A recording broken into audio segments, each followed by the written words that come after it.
Di tengah hiruk-pikuk bank yang ramai, seorang pria berpenampilan sangat sederhana melangkah ke konter. Bajunya tampak lusuh, sandal jepitnya usang. Ia adalah Andi yang hanya ingin menarik uang tunai Rp100.000 dari tabungannya. Namun, niatnya sederhana itu justru disambut dengan tatapan sinis dan senyuman merendahkan dari seorang pegawai bank yang arogan. Pegawai itu, Rina, menertawakan penampilan Andi di depan nasabah lain, menganggapnya tidak pantas berada di sana. Andi hanya bisa menunduk, merasakan harga dirinya diinjak-injak.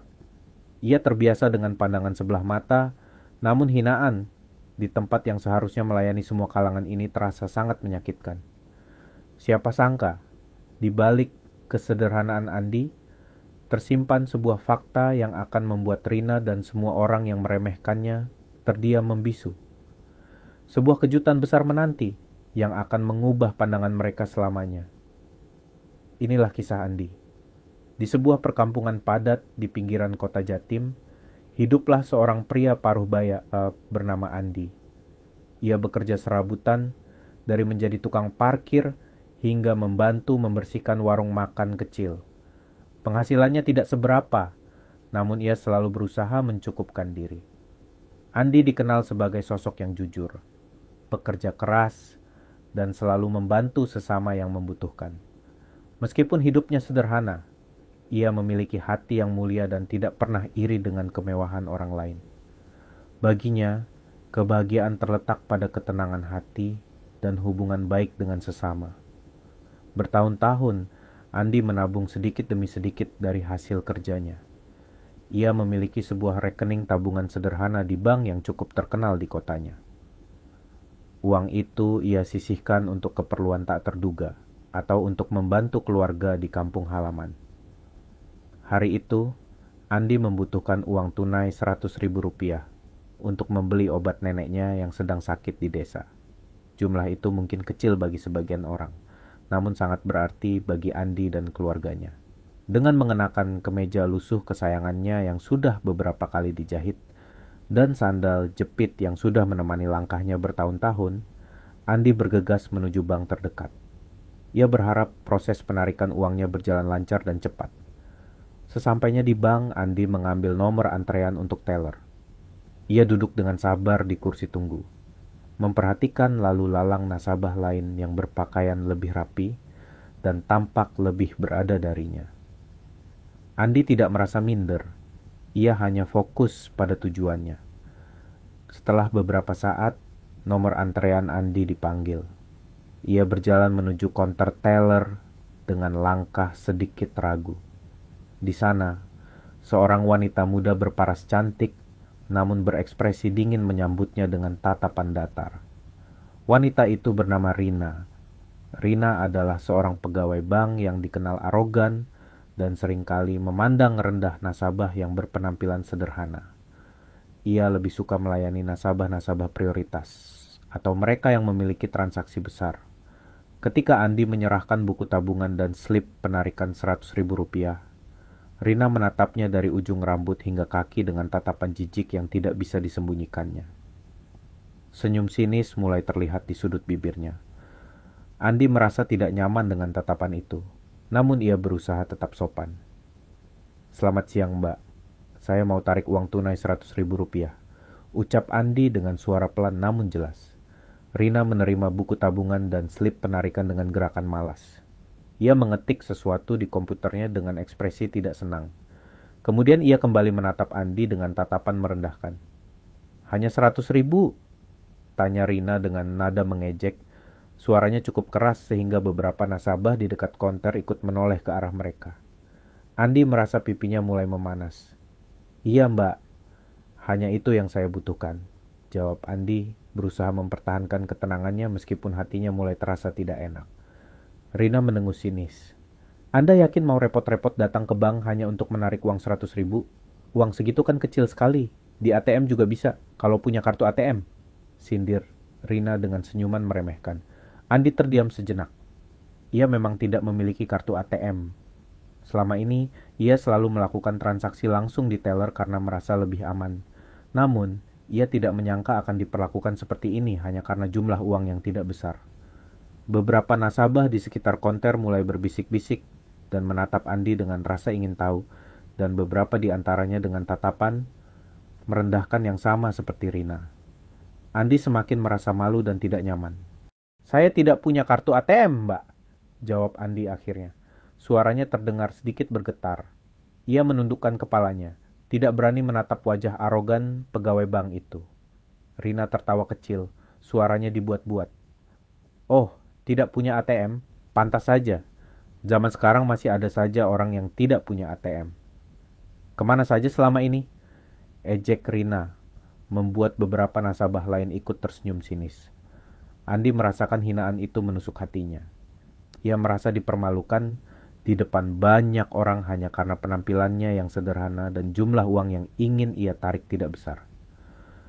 "Maaf, Mbak, kalau memang tidak bisa, tidak apa-apa," ucap Andi pelan, berniat untuk mengurungkan niatnya dan mencari cara lain untuk mendapatkan uang. Namun, Rina justru semakin menjadi-jadi. "Bukan tidak bisa, tapi ya, Anda ini aneh saja.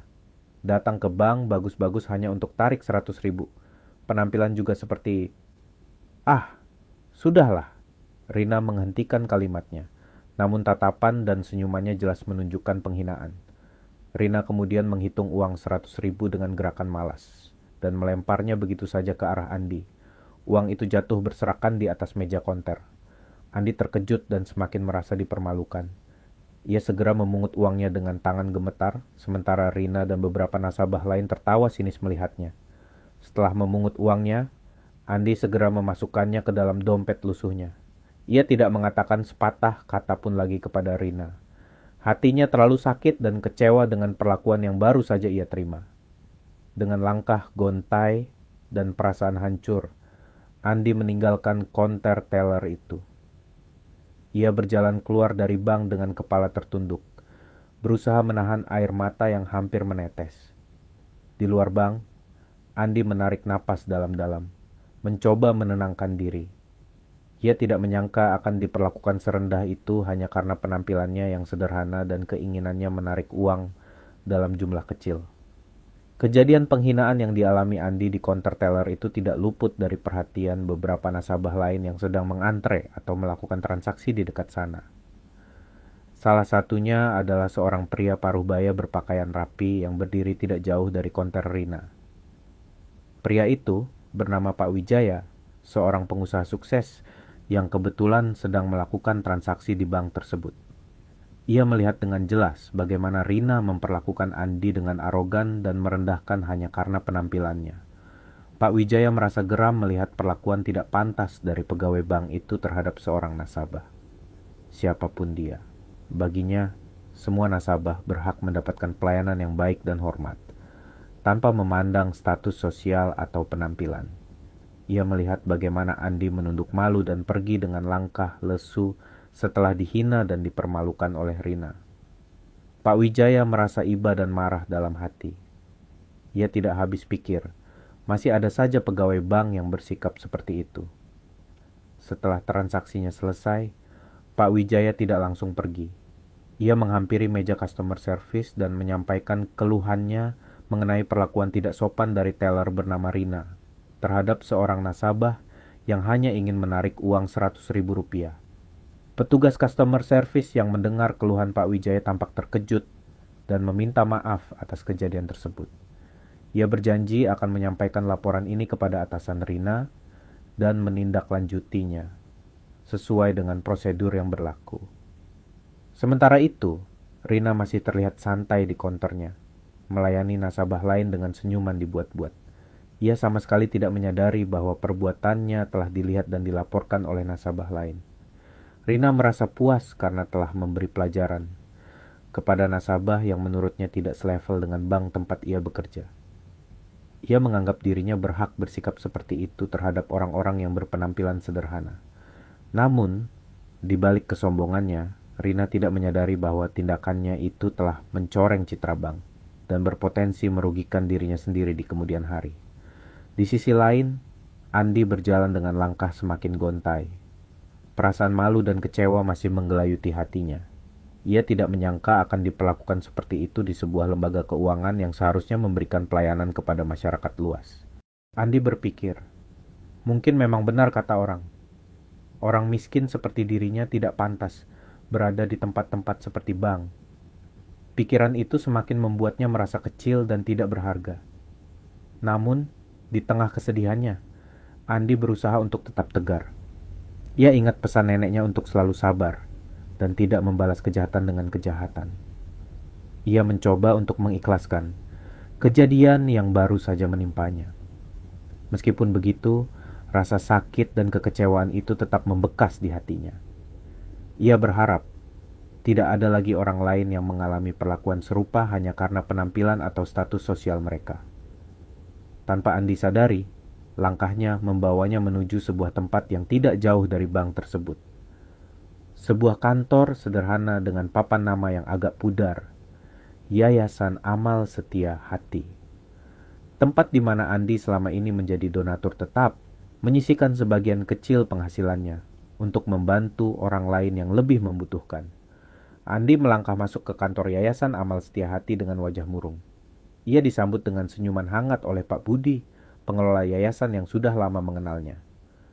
"Loh, Pak Andi, ada apa? Kok wajahnya tampak sedih?"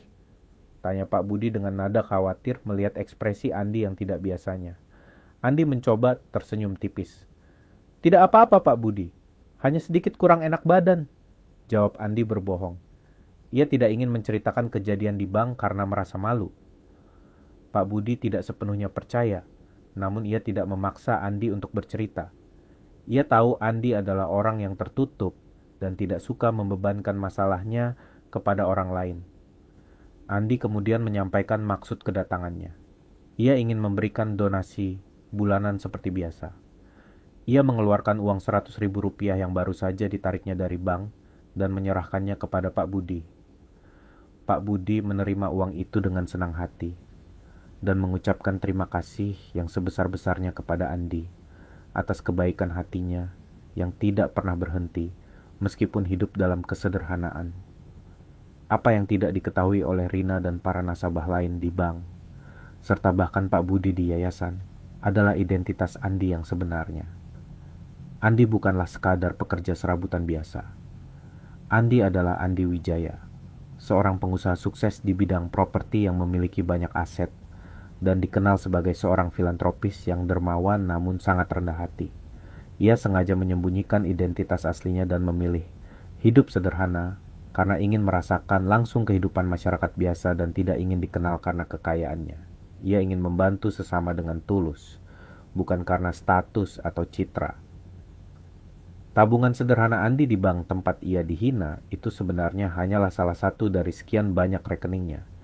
Ia memiliki aset dan investasi yang nilainya jauh, melebihi bayangan orang-orang yang melihat penampilannya. Keinginan Andi menarik uang 100.000 rupiah hari itu pun sebenarnya bukan karena ia tidak punya uang lain. Ia hanya ingin menggunakan uang hasil jerih payahnya sendiri untuk membantu neneknya, sebagai bentuk tanggung jawab seorang cucu. Keputusan Andi untuk tetap berpenampilan sederhana adalah bagian dari prinsip hidupnya. Ia percaya bahwa kekayaan sejati terletak pada hati yang bersih dan kepedulian terhadap sesama, bukan pada gemerlap harta duniawi. Ia seringkali menyamar dan berinteraksi langsung dengan masyarakat untuk melihat berbagai permasalahan dan mencari cara untuk membantu tanpa diketahui identitas aslinya sebagai seorang pengusaha kaya. Kejadian di bank hari itu menjadi salah satu bukti nyata baginya tentang masih adanya kesenjangan dan perlakuan diskriminatif terhadap orang-orang yang berpenampilan sederhana. Hal ini justru semakin memotivasinya untuk berbuat lebih banyak lagi bagi masyarakat. Setelah memberikan donasi kepada Yayasan Amal Setia Hati, Andi berpamitan kepada Pak Budi. Ia kembali melangkah keluar, kali ini dengan hati yang lebih tenang. Meskipun ia telah dihina, ia tidak akan membiarkan hal itu meruntuhkan semangatnya untuk terus berbuat baik. Keesokan harinya, suasana di bank tempat Rina bekerja terasa sedikit berbeda. Pagi-pagi sekali, Kepala Cabang Bank, Bapak Surya, sudah memanggil Rina ke ruangannya. Bapak Surya adalah seorang pemimpin yang tegas dan sangat menjunjung tinggi pelayanan nasabah. Ia tidak mentolerir segala bentuk perilaku tidak sopan atau diskriminatif dari pegawainya. Rina, saya mendapatkan laporan dari seorang nasabah. Kemarin mengenai perlakuan kamu terhadap nasabah lain di konter, kata Bapak Surya dengan nada serius, sambil menatap Rina dengan tatapan tajam. Rina terkejut dan berusaha mengelak. Laporan? Nasabah yang mana, Pak? Saya rasa saya sudah melayani semua nasabah dengan baik kemarin, jawab Rina dengan nada dibuat-buat. Bapak Surya menghela napas. Jangan berbohong, Rina. Ada saksi mata yang melihat bagaimana kamu merendahkan seorang nasabah yang hanya ingin menarik uang 100.000 rupiah. Kamu menertawakannya dan melempar uangnya di meja konter. Wajah Rina mulai pucat. Ia tidak menyangka perbuatannya akan diketahui oleh atasan. Ia mengira nasabah sederhana seperti Andi tidak akan berani melaporkannya. Maaf, Pak. Saya hanya bercanda saja, kilah Rina, berusaha mencari alasan untuk membela diri. Bercanda? Merendahkan nasabah di depan umum kamu sebut bercanda? Itu adalah pelanggaran berat terhadap kode etik dan standar pelayanan bank kita, Rina. Tegas Bapak Surya, suaranya meninggi. Bapak Surya kemudian menjelaskan kepada Rina bahwa nasabah yang ia hina kemarin ternyata adalah seorang tokoh masyarakat yang cukup berpengaruh dan memiliki jaringan luas. Laporan dari nasabah tersebut sangat serius dan bisa merusak reputasi bank. Rina semakin gemetar mendengar penjelasan Bapak Surya. Ia mulai menyadari betapa besar kesalahannya. Ia takut akan kehilangan pekerjaannya yang selama ini ia bangga-banggakan. Saya benar-benar menyesal, Pak. Saya tidak akan mengulanginya lagi. Mohon berikan saya kesempatan, pinta Rina dengan wajah memelas. Air mata mulai menggenang di matanya. Bapak Surya terdiam sejenak. Ia melihat penyesalan di wajah Rina, namun ia juga tidak bisa mentolerir perbuatan yang telah mencoreng nama baik bank. Untuk saat ini, kamu saya berikan surat peringatan keras. Kamu juga akan saya pindahkan ke bagian belakang kantor selama beberapa waktu untuk merenungkan perbuatanmu. Putus, Bapak Surya. Rina hanya bisa pasrah menerima keputusan atasannya. Ia menyesali kesombongan dan kebodohannya yang telah menilai orang hanya dari penampilan luar. Sementara itu, tanpa sepengetahuan Rina, sebuah kejutan besar sedang dipersiapkan di bank tersebut. Bapak Surya telah menghubungi Andi dan meminta kesediaannya untuk datang kembali ke bank.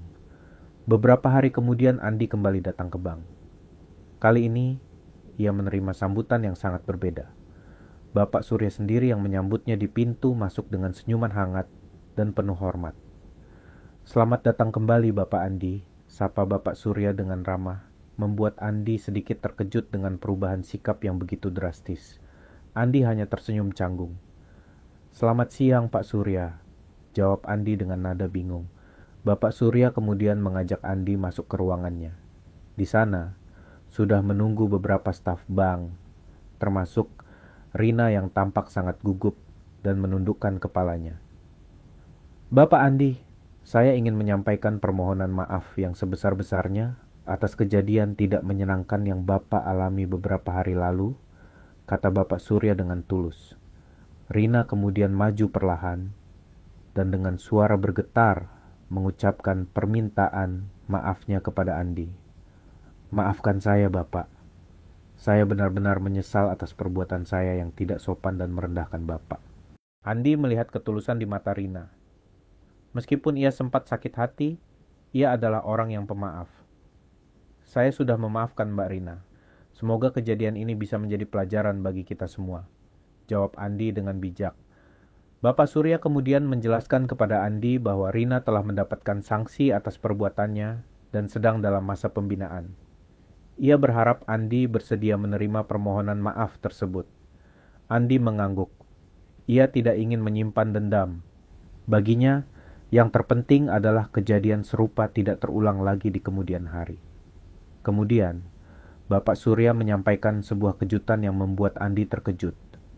Ia mengatakan bahwa pihak bank sangat berterima kasih atas kesetiaan Andi sebagai nasabah selama bertahun-tahun, meskipun hanya memiliki tabungan sederhana. Sebagai bentuk apresiasi, Bapak Surya menyerahkan sebuah kartu ATM prioritas kepada Andi beserta beberapa fasilitas khusus lainnya. Andi awalnya menolak, namun Bapak Surya meyakinkannya bahwa ini adalah bentuk penghargaan dari bank. Rina dan staf bank lainnya yang menyaksikan momen itu merasa malu dan belajar betapa pentingnya menghormati setiap nasabah tanpa memandang penampilan atau jumlah uang yang mereka miliki. Sejak saat itu, Rina berubah menjadi pegawai bank yang lebih ramah dan profesional. Ia tidak lagi sombong dan belajar untuk menghargai setiap orang yang datang ke bank. Kisah tentang gembel yang dihina namun ternyata adalah seorang dermawan. Ini menyebar di kalangan pegawai bank dan menjadi pelajaran berharga tentang pentingnya kerendahan hati dan tidak menilai orang dari penampilan luar. Andi sendiri semakin termotivasi untuk terus berbuat baik dan membantu sesama tanpa mengharapkan imbalan atau pengakuan. Ia membuktikan bahwa kekayaan sejati bukanlah tentang materi, melainkan tentang kebaikan hati dan kepedulian terhadap sesama. Cerita ini mengajarkan kita semua untuk tidak pernah meremehkan orang lain hanya karena penampilannya. Karena di balik kesederhanaan bisa jadi tersimpan kekayaan hati dan kebaikan yang luar biasa.